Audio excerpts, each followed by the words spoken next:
It's me, Pup. How are you doing? I, for one, am absolutely thrilled because a day I, for a while, genuinely thought would never come, finally came.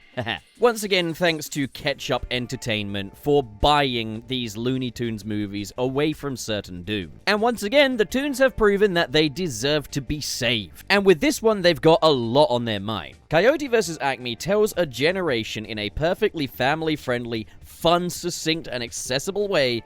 There are monopolies out there rigging everything against you.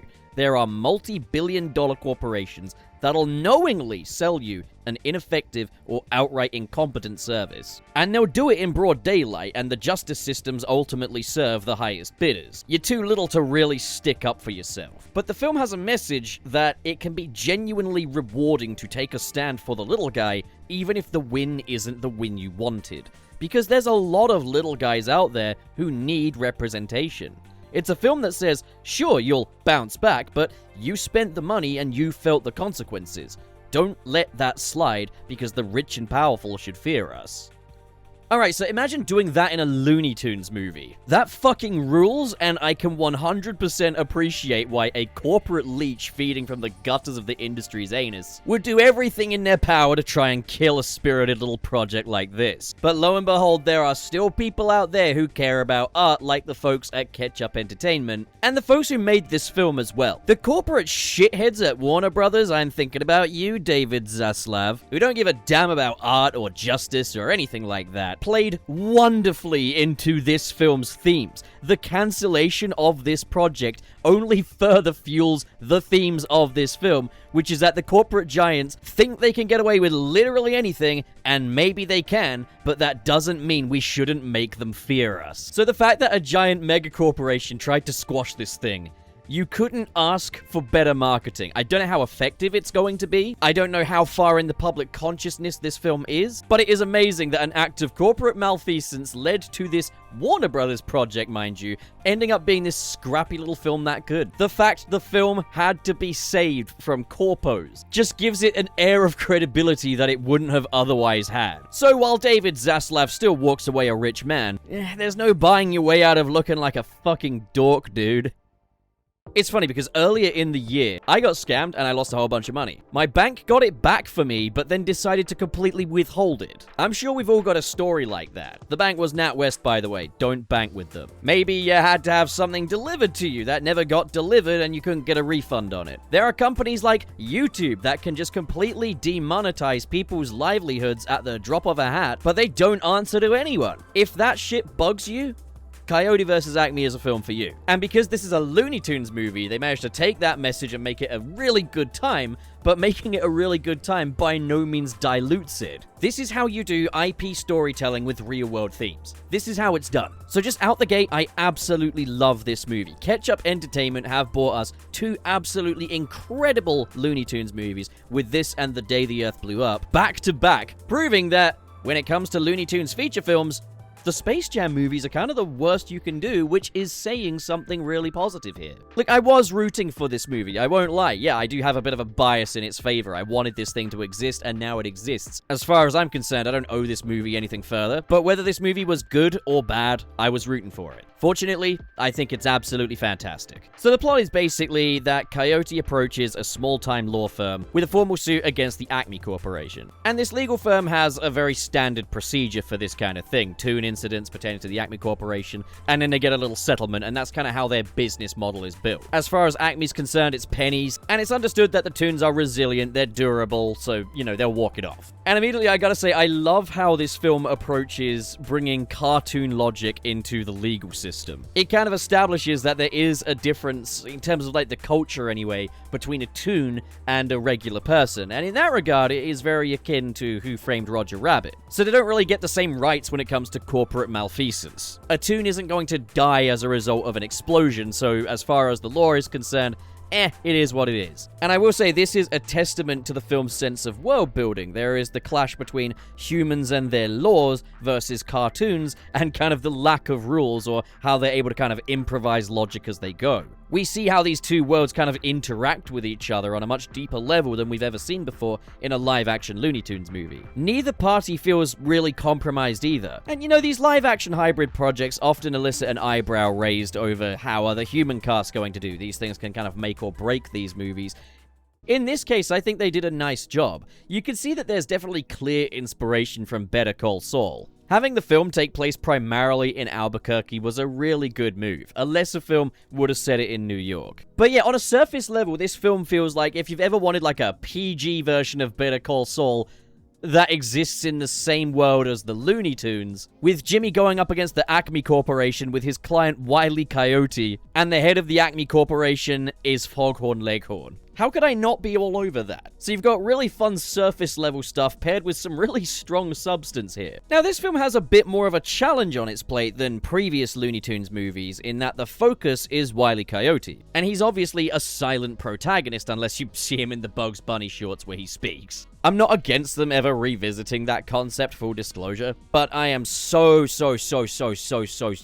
happy that they fully committed to Wile E. Coyote as a character. He remains silent throughout and communicates purely via the kind of gags that you would expect from Wile E. Coyote. There's a moment where Coyote is explaining his resilience through familiar Coyote gags. And all of the slapstick is pitch perfect as well. If you're going into this hoping that it will deliver on that Coyote versus the Roadrunner rivalry and slapstick and everything that ensues from that, you're getting that in spades in this movie. This is how the Coyote communicates, and because of that, he is an absolute joy to have on screen at all times. And the thing is, we even develop his dynamic with the Roadrunner in this movie as well. Their screen time together is sparing, to say the least, but we actually do get to learn a little bit more about these two and how their dynamic works in a way that feels like it honors everything that came before, but it also does feel like we took away something meaningful from this movie, like a kind of a meaningful kind of conclusion, but how it can also continue, you know, this game of cat and mouse going forward. It's helped by the fact that there doesn't seem to really be a canon when it comes to these Looney Tunes movies. In Looney Tunes Back in Action, the chairman of the Acme Corporation is Steve Martin.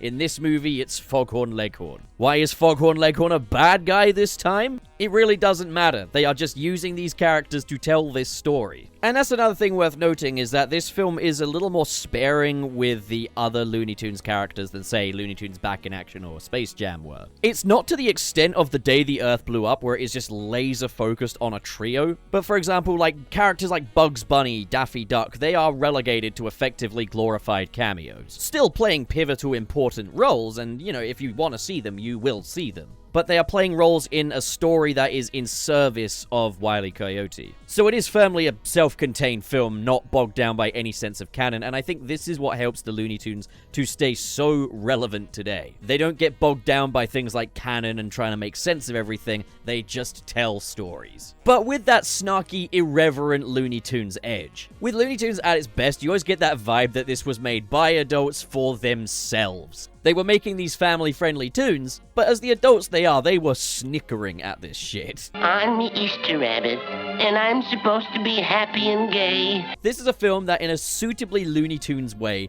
knows that there's a lot of ideas that are just going to fly over the kid audience's head. There are some jokes here with surprisingly adult implications. One of my favorite ones pertaining to Pepe Le Pew. When you see the movie, you'll know what I mean.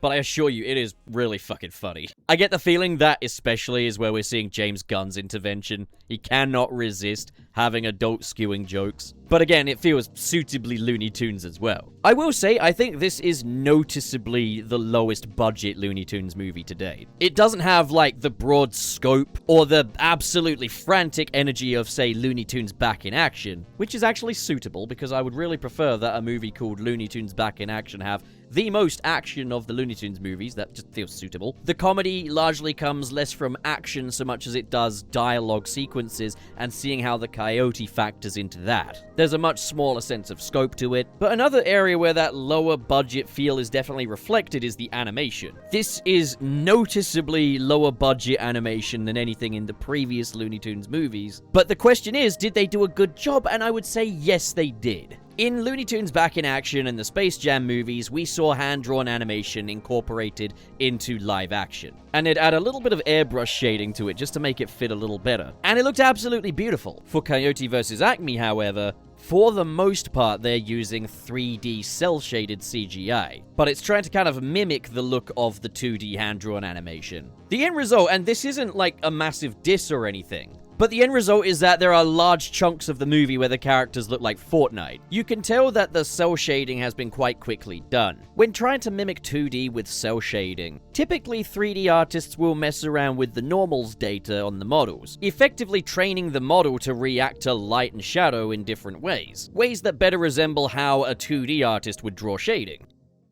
You can tell they've been quite meticulous about this with characters like Coyote himself, but you can tell they haven't really done that with Foghorn Leghorn. I do like that they've added a slight bit of drop shadow and grain onto the animation to mimic that kind of old school animation look, but I think another thing that would have helped this film look a little closer to hand-drawn animation would be if they mimicked animation on 2s as well, rather than having everybody moving at a super smooth 30 frames per second, which it's unlikely you'd really see animation like that from hand-drawn. If it has to be this way, and 2D hand-drawn animation is off the table, I will say this isn't a terrible alternative. You do get the same overall vibe, but I would definitely encourage for future Looney Tunes movies to have a bit more of an animation budget and have more of the movie be hand-drawn.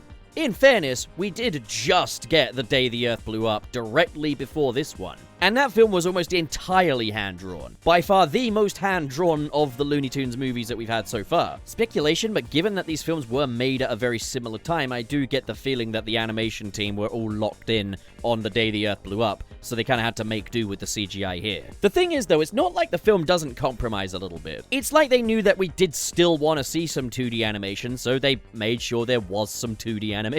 Bugs Bunny and Daffy Duck, if I'm not mistaken, are entirely hand-drawn in this one. But it can just be a little bit jarring cutting from a purely hand-drawn Looney Tunes character to one of the new cel-shaded ones. I guess there's something quite special about the fact that for Bugs Bunny and Daffy Duck's brief appearances in this one, they got to be hand-drawn. But you can definitely tell which characters had a bit more love put into them than others. The cast all do great jobs as well, with Roadrunner and Coyote being both largely silent characters. I realize that I can't glaze the actor that played Coyote because there isn't one. Tucker Hawkey certainly did a fun job with the beep beeps as Roadrunner. But of course, there is no shortage of Eric Bauza performances in this one. Jeff Bergman is brilliant as Bugs Bunny, as always. Tweety Bird gets a surprisingly large role in the film. But you know, you gotta give the Toons the top billing before we move on to the live-action cast, okay? Because those are the guys, okay? Will Forte has clearly studied the mannerisms of Jimmy McGill, and he's channeling that kind of energy, and he's doing a great job. He brings a really nice kind of underdog quality to the role as well, feeling like a guy who is very kind of out of his depth and wants to keep things a bit more sensible, so he isn't just a Saul Goodman clone. Crazy, I'm talking about a Looney Tunes movie here. John Cena was really fun as this idealized lawyer, Buddy Crane, and his interactions with Foghorn Leghorn were great. It was almost like they had a great chemistry. You know what? John Cena, always welcome. And then you've got the supporting cast who also work at the law firm. And it's really fun to watch their kind of dynamics with Coyote himself. Some of them get along more with him than others. You've got this very deadpan character played by Martha Kelly. It's all great fun. It's very difficult to get like the human angle right in these kind of movies, but I think they struck a really nice balance here. Everyone felt incredibly sincere in their performances. And I think that is one word that kind of covers all of it really, is it's incredibly sincere with its message, with its themes, with its characters. It honors the Looney Tunes. They never feel like lost in the kind of big message that the film has. But they don't declare it either. How do you make the Looney Tunes serve a legal drama that actually kind of has themes that pertain greatly to real-world experiences that we've all felt? This movie has the answer, and it's pretty sweet. And it is a movie that just gets better the more I think about it. It doesn't talk down to the kid audience. It treats itself with a certain degree of reverence and credibility. It honors the art of the Looney Tunes as well as it can within its limitations. Do I think this film would have been better for it if it had been given a bigger animation budget and they could have the whole thing be hand-drawn? To be honest, yes, but that doesn't mean they didn't do a fantastic job with what they had. And maybe in years to come, maybe the cel-shaded animation will be something that ages quite gracefully. As a little time delineator. Just something they tried for this one. I guess I'm just hoping that this animation style won't become the new norm. Well, that has a double meaning, doesn't it? Video over. Patreon time. Top investors. KB, Twilord, Biotin, Sirius the Skeptic, and Mr. SP. Kale Bennett, I will become pup too. You can't stop me. Yeah, by all means. By all means, I'm sure you're worthy. Dare Denny, Sad Goku, Ghostly Phantom, Neo Metal Pup, Council of Geeks, SSS06, Carl X, RT0, Marvinimation, Grant Allen, Josh Strider. Are you kidding me right, meow? Okay, I quite like that one, basic content, thank you. CL Wells, Pressplater Jason, and Joseph Tribble. Thank you folks so much for your generosity.